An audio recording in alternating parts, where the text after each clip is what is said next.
हैं कि पूरी भाजपा को अगर औकात हो, एक बार योगी जी को हटा के देख ले। भाजपा अगर यूपी साफ ना हो जाए तो कहिए बाबा जी के नाम पे यूपी है, यूपी में भाजपा है। और मोदी चाहते हैं कि योगी जी 27 में मुख्यमंत्री न बने, लेकिन मुख्यमंत्री तो जनता बनाती है ना, वोट तो हम लोग देंगे। बाबा जी से कोई बैर नहीं है, भर भर के वोट देंगे और बाबा जी को ही 27 में मुख्यमंत्री बनाएंगे। और अभी भारतीय जनता पार्टी योगी जी को साइड कर दो, उत्तर प्रदेश में 27 सीट नहीं पाओगे आप। मैं कहता हूँ मोदी जी के चेहरे पे चुनाव लड़ लें। उत्तर प्रदेश में जो विधानसभा का चुनाव है, लोकसभा में 73 से जो है 36 सीटें। हाँ, पत्रकार महोदय वो भी मैं क्लियर कर देता हूँ कि जो 36 सीटें अखिलेश यादव जी को मिली, किस बेस पर मिली। अखिलेश यादव जी ने साफ बोला था उत्तर प्रदेश में जहाँ रैली कर रहे थे कि अगर भारतीय जनता पार्टी 400 पार कर देगी तो आरक्षण खत्म कर देगी, संविधान खतरे में है। फिर उन्होंने एक वादा और कर दिया था 8,500 खटाखट। ठीक है, जनता उनके बहकाव में आ गई और अखिलेश यादव जी 5 सीट से सीधा 36 सीट पर पहुंच गए। सलाम नमस्ते, मैं हूं एक खुर्रम और इस वक्त मैं मौजूद हूं दिल्ली के जंतर मंतर पर। जंतर मंतर पर हमेशा कोई ना कोई मुद्दे को लेकर धरना प्रदर्शन चलता रहता है। इस वक्त जो मुद्दे गरमाया हुआ है वो आर्थिक तौर पर आरक्षण की बात करने के लिए यहाँ पर संगठन आए हुए हैं, चाहे वो सनातन समाज पार्टी हो या फिर कोई और दल हो। यहाँ पर इस वक्त 2 धरने चल रहे हैं और दोनों धरनों में ही मुद्दा ये उठा हुआ है कि आर्थिक तौर पर आरक्षण मिलना चाहिए, ना कि जातिगत तौर पर आरक्षण मिलना चाहिए। कहाँ से आप आए? प्रयागराज। बिहार से? प्रयागराज से आप आए हैं। तो आज आरक्षण का विरोध हो रहा है यहाँ पे कि जो जातिगत आरक्षण है वो नहीं होना चाहिए, आर्थिक तौर पे आरक्षण होना चाहिए। क्या मुद्दा लेकर आप आए हैं? देखिए, आरक्षण तो हमेशा से ही जरूरतमंद को मिलना चाहिए, क्योंकि गरीबी जात देख के नहीं आती। गरीब तो कोई भी हो सकता है, SC ST भी हो सकता है, सवर्ण भी हो सकता है, कोई भी गरीब हो सकता है। आप ऐसे ही कल्पना करिए पत्रकार महोदय कि हमारे माननीय प्रधानमंत्री जी ने संसद में कहा कि मैं अति पिछड़े समाज से हूँ। अगर अति पिछड़े समाज से आदमी प्रधानमंत्री हो सकता है तो क्या उसको आरक्षण की जरूरत है? नहीं है। हमारी राष्ट्रपति द्रौपदी मुर्मू आदिवासी समाज से आती हैं, क्या उनको आरक्षण की जरूरत है? नहीं है। रामविलास पासवान के लड़के, क्या नाम है उनका, चिराग पासवान, क्या उनको आरक्षण की जरूरत है? नहीं है। इसी तरह से हजारों हजार लोग पड़े हैं संसद में, जो या तो पूर्व विधायक, पूर्व मंत्री, पूर्व सांसद रहे हैं और या तो पूर्व ब्यूरोक्रेट में भी रहे हैं। जो अरबपति हो गया, क्या उसको आरक्षण की जरूरत है? नहीं है। आरक्षण लेके ही तो वहां तक पहुंचे हैं। हाँ, तो आप छोड़ दो ना। हम करें प्रधानमंत्री कहते हैं कि हम बहुत लोकप्रिय प्रधानमंत्री हैं और विश्व के 40 देशों ने उनको अपना सर्वोच्च सम्मान दिया। बिल्कुल। तो प्रधानमंत्री ने संसद से कहा, संसद में खड़े होके, कि जो लोग सक्षम है गैस की सब्सिडी छोड़ दें। करोड़ों लोगों ने छोड़ दिया। तो क्या प्रधानमंत्री की इतनी औकात, इतनी हिम्मत नहीं है कि वो संसद में ये कहते हैं कि जो लोग सक्षम है वो आरक्षण छोड़ दें? कहना चाहिए कि नहीं? बिल्कुल कहना चाहिए। 300 रुपए की सब्सिडी छुड़ाने के लिए आप संसद में बोल सकते हो और 3 अरब 3 खरब की आरक्षण छुड़वाने के लिए आप संसद में नहीं बोल सकते। जातिगत जो आरक्षण है वो सिर्फ इस सरकार ने थोड़ी दिया है, वो तो आजादी के टाइम नहीं। तो हमने इस सरकार को क्या लाया, क्यों लाया? जब सब सरकारों में ही यही हो रहा था तो हम इसको क्यों लाए? तो उनके मैनिफेस्टो में आरक्षण का मुद्दा तो नहीं था। नहीं, तो हमारे मैनिफेस्टो में तो है। हम तो कह रहे हैं, हम तो चाह रहे हैं, बिल्कुल मांग रख रहे हैं।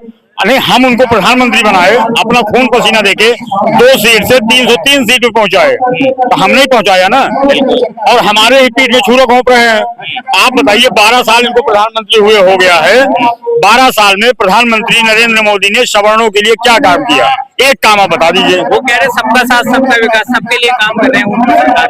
हाँ, तो फिर ये क्यों कहते हैं सवर्णों की पार्टी है भाजपा? ये छोड़ देना, ये कहना छोड़ दें। जितने चोर, माफिया, बदमाश कांग्रेस में, सपा में या कहीं से भी छोड़ के आए, अभी तृणमूल कांग्रेस पार्टी का विघटन हुआ, टूटन हुआ, उसमें से जितने लोग आए सबको अपने में ले लिया। अब वो सब साफ हो गए, शरीफ हो गए, हरिश्चंद्र हो गए, सब जैसी थोप दिए। थोप इसलिए दिए कि 2027 में बाबा जी चुनाव न जीत पाए यूपी में, क्योंकि उसके पहले भी कोई चुनाव है नहीं ना। बाबा जी चुनाव न जीत पाए, नहीं तो प्रधानमंत्री के दावेदार हो जाएंगे। अच्छा, तो बाबा जी के साथ तो हम लोग हैं, बाबा जी से कोई बाबा जी कटौती भी तो पार्टी उसी की है, उन्हीं पार्टी की है। नहीं, पार्टी से मतलब नहीं है, बात नेतृत्व की है। यूपी में जो उनका नेतृत्व है वो सही काम कर रहा है, वो बिना भेदभाव के काम कर रहा है। हमारे यहाँ कितने ब्राह्मण माफिया मारे गए, ब्रजेश मिश्रा को इतने दिन जेल में रखा गया, बहुत सारे ठाकुर बढ़िया जितने भी थे जो गलत किए बाबा जी की निगाह में वो गलत थे, उनको सबको बाबा जी ने सजा दिया और यही होना चाहिए। 27 में उनको हराने की प्लानिंग है, आप ये कह रहे हैं? नहीं, ये केंद्रीय नेतृत्व चाहता है, अमित शाह और मोदी चाहते हैं कि योगी जी 27 में मुख्यमंत्री न बने, लेकिन मुख्यमंत्री तो जनता बनाती है ना, वोट तो हम लोग देंगे। बाबा जी से कोई बैर नहीं है, भर भर के वोट देंगे और बाबा जी को ही 27 में मुख्यमंत्री बनाएंगे। है कि पूरी भाजपा को अगर औकात हो तो एक बार योगी जी को हटा के देख ले। भाजपा अगर यूपी साफ ना हो जाए तो कहिए बाबा जी के नाम पे यूपी है, यूपी में भाजपा है। हाँ, और और बाबा जी के नेतृत्व में जब इलेक्शन हुआ था 24 का तो सीटें घट गई। बाबा जी तो जब भी मुख्यमंत्री थे। देखिए लोकसभा का चुनाव था, बाबा जी के मन से टिकट नहीं दिए गए, जिनको जिनको बाबा जी ने मना किया उसी को टिकट दिया अमित शाह ने, पैसा लेके टिकट दिया। कहीं ना कहीं भाजपा में अंतर गलत चल रहा है, बहुत तगड़ा है। केवल बाबा जी को लेके, दूसरे में नहीं।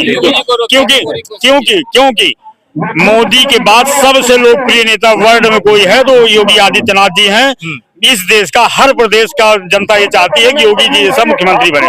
आप किसी प्रदेश में घूम लीजिए, उनसे पूछिए कि मुख्यमंत्री कैसा होना चाहिए, कहीं योगी जी जैसा। नहीं, बाबा जी से भी तो कह सकते हो ना कि मैनिफेस्टो में डालो। बाबा जी के सिस्टम में नहीं है ना, बाबा जी कैसे कर सकते? नहीं। जातिगत व्यवस्था तो जो आरक्षण के वो प्रदेश लेवल पे भी तो है। नहीं, यही तो सब लोग चाहते हैं ना, यही तो सब चाहते हैं। जैसे वंदे मातरम गाना था, किसी ने माना नहीं माना। आप इधर हम बता रहे हैं, एक सेकंड बता रहे हैं ना।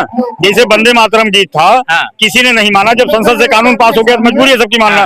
वैसे ही जब संसद से कानून पास हो जाएगा आरक्षण के लिए तो हो सकता है ना, विधानसभा से भी तो। भाई देश का कानून नहीं होता है ना, वो देश का कानून नहीं होता। यही तो सब चाह, मेरी बात आप समझिए, यही तो सब चाह रहे हैं, तो कहीं से हो, यही तो सब चाह रहे हैं कि कई देशों से बड़े प्रदेश में, कई देशों से बड़ा हमारा उत्तर प्रदेश, सब यही चाह रहे हैं कि किसी भी तरह से कुछ ऐसे मुद्दे लाए जाए जो प्रदेश में गृह युद्ध जैसा माहौल बन जाए और योगी जी हार जाए। मुद्दा तो सवर्णों के आरक्षण के लिए या आर्थिक तौर पर आरक्षण के लिए आप ही उठा रहे हो। तो हम मोदी से अभी भी करें। अच्छा, यूजीसी मोदी योगी जी लाए क्या? यूजीसी जो लागू हुआ योगी जी लाए? नहीं लाए ना, केंद्र सरकार ने लाया। तो सुन लीजिए, 2007 वाली जो गवर्नमेंट थी मायावती की, उसमें SC एक्ट लगना शुरू हुआ। वही SC एक्ट आज भी यूपी में चल रहा है, तो आप बाबा के समर्थन में है। आप अपनी ये डिमांड तो उठाओ ना फिर। क्या डिमांड बताइए? तो वो SC एक्ट हम करें, वो जो राज्य सरकार ने लागू कराया, हम क्या करें? SC ST पूरे देश में लगता है, यूपी में नहीं। पूरे में लगता है, लेकिन SC एक्ट जो लगता है वो यूपी में लगता है। मायावती ने अपने कार्यकाल में लगाया था, मायावती अभी भी कंटिन्यू है। मायावती इसीलिए तो गई, मायावती इसीलिए गई। मायावती जी चुनाव क्यों हारी, आप इस पर भी तो चर्चा करिए। कुमारी बहन मायावती जी को मुख्यमंत्री बनाने वाला कौन? ब्राह्मण समाज। देखिए उत्तर प्रदेश में ब्राह्मणों की सियासत रही है। ब्राह्मणों ने कुमारी बहन मायावती जी को मुख्यमंत्री बनाया, मायावती जी को हटाया, अखिलेश यादव जी को बनाया। किसने बनाया? ब्राह्मणों ने बनाया। ब्राह्मण कभी सत्ता पर बैठता नहीं, ब्राह्मण हमेशा दूसरों को राजा बनाता है, ये इतिहास गवाह रहा है। फिर अखिलेश यादव जी को हम लोग हटाए, हमने आदित्यनाथ योगी जी महाराज जी को बनाया, जो बराबर 10 साल से लगातार उत्तर प्रदेश की सत्ता पर वो विराजमान है। ठीक है। दूसरी चीज मैं देखो दोनों बात, कुमारी बहन मायावती जी का भी कार्यकाल काफी अच्छा रहा। कहीं कहीं उन्होंने माफिया, गुंडों, डकैतों पर भी उन्होंने नकेल कसा था। कुमारी बहन मायावती जी चुनाव क्यों हारी? सबसे ज्यादा जो विधायक थे सब ब्राह्मण समाज से चुनाव जीत कर आए थे, सबसे ज्यादा जो मंत्री थे वो ब्राह्मण समाज से थे। ठीक है। कहीं कहीं कुमारी बहन मायावती जी ने भी ब्राह्मणों को सम्मान दिया है बसपा में, इसमें कोई शक नहीं, इसमें कोई संदेह नहीं है। ठीक है। क्या हुआ कि ब्राह्मण लोग नाराज हो गए। कुमारी बहन मायावती जी का हारने का जो मेन कारण था वो SC ST एक्ट से लोग परेशान हो गए। बिल्कुल यही कारण था कि कुमारी बहन मायावती जी आने वाला आगामी चुनाव की पार्टी हार गई, जिसका फायदा अखिलेश यादव जी को हुआ। ब्राह्मण सपा की तरफ बढ़ गए। अखिलेश यादव जी ने भी 5 साल का कार्यकाल काफी अच्छा काटा, जनता इनसे भी उब गई। बार बार उत्तर प्रदेश में दंगे होना, तो फिर लोगों ने क्या किया कि योगी जी की तरफ रुझान किया, बीजेपी की तरफ, बीजेपी नहीं, देखो उत्तर प्रदेश में योगी चेहरा है, बीजेपी को कोई नहीं जानता। 2017 का जो चुनाव हुआ वो योगी जी के चेहरे पे नहीं हुआ। योगी जी दूर दूर तक नहीं थे, योगी जी उस टाइम सांसद थे। योगी जी को तो ऊपर से उतार दिया गया है कि भाई आप मुख्यमंत्री बनो। पत्रकार महोदय मैं क्लियर कर देता हूँ, 2027 का जो चुनाव होगा वो योगी जी के चेहरे पर होगा, वो मोदी अमित शाह जी के चेहरे पर नहीं होगा। मैं चीज ऑन कैमरा आपके चैनल पर बोल रहा हूँ। और अभी भारतीय जनता पार्टी योगी जी को साइड कर दो, उत्तर प्रदेश में 27 सीट नहीं पाओगे आप। मैं कहता हूँ मोदी जी के चेहरे पे चुनाव लड़ लें। उत्तर प्रदेश में जो विधानसभा का चुनाव है, लोकसभा में 73 से जो है 36 सीटें। हाँ, पत्रकार महोदय वो भी मैं क्लियर कर देता हूँ कि जो 36 सीटें अखिलेश यादव जी को मिली, किस बेस पर मिली। अखिलेश यादव जी ने साफ बोला था उत्तर प्रदेश में जहाँ जहाँ रैली कर रहे थे कि अगर भारतीय जनता पार्टी 400 पार कर देगी तो आरक्षण खत्म कर देगी, संविधान खतरे में है। फिर उन्होंने एक वादा और कर दिया था 8,500 खटाखट। ठीक है, जनता उनके बहकाव में आ गई और अखिलेश यादव जी 5 सीट से सीधा 36 सीट पर पहुंच गए। ये फायदा अखिलेश यादव जी को हुआ है।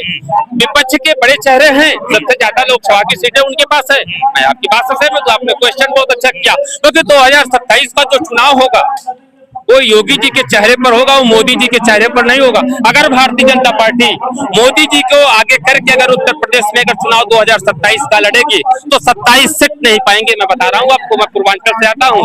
पूर्वांचल अगले मुख्यमंत्री योगी जी होंगे, एकदम 100% क्लियर है। वो तो योगी जी से दिल्ली में खलबली मची हुई है। अमित शाह और मोदी जी को तो नींद नहीं आ रही है कि कहीं अगर 27 का चुनाव जीत जाएगा तो 29 में पीएम पद का दावेदार है। फिर वही सवाल लेके आ रहा हूँ मैं, जो मैंने अभी भाई साहब से किया था कि यूपी के चुनाव में क्या आर्थिक आरक्षण की बात उठेगी?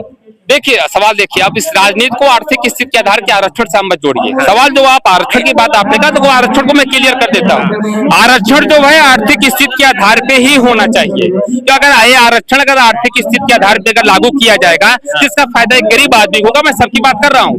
जब गरीब आदमी होगा तो गरीब घर का भी तो लड़का डॉक्टर, इंजीनियर, IAS और PCS बनेगा। पत्रकार महोदय, ये भाई आपका बिल्कुल 2 मिनट है भाई साहब, ये भाई हमारा गरीब बेचता है। जरा कैमरामैन फोकस करिए, क्या उसके बच्चे को आरक्षण की जरूरत नहीं है? 75 साल हो गया, क्या उसके बच्चे को आरक्षण मिला? नहीं मिला। अगर यही आरक्षण आर्थिक स्थिति के आधार पर अगर लागू किया गया होता तो फायदा एक गरीब आदमी को होगा, और गरीब हर कास्ट में। मैं सबकी बात कर रहा हूँ। मोदी जी कहते हैं सबका साथ, सबका विकास, सबका विश्वास, सबका प्रयास। ठीक है, इनका ये दिल्ली की उस पावन धरती से बोलते हैं। ठीक है, उत्तर प्रदेश में योगी जी गरजते हैं कि बटोगे तो कटोगे, और जहाँ जहाँ बटे हो वही वही कटे हो। उनका इशारा तो सब लोग जानते हो। और हमारे योगी बाबा जी की सराहना उत्तर प्रदेश में ही नहीं पूरे भारत में जहाँ जहाँ चुनाव होता है हमारे बाबा बुलडोजर बाबा के नाम से प्रसिद्ध हैं।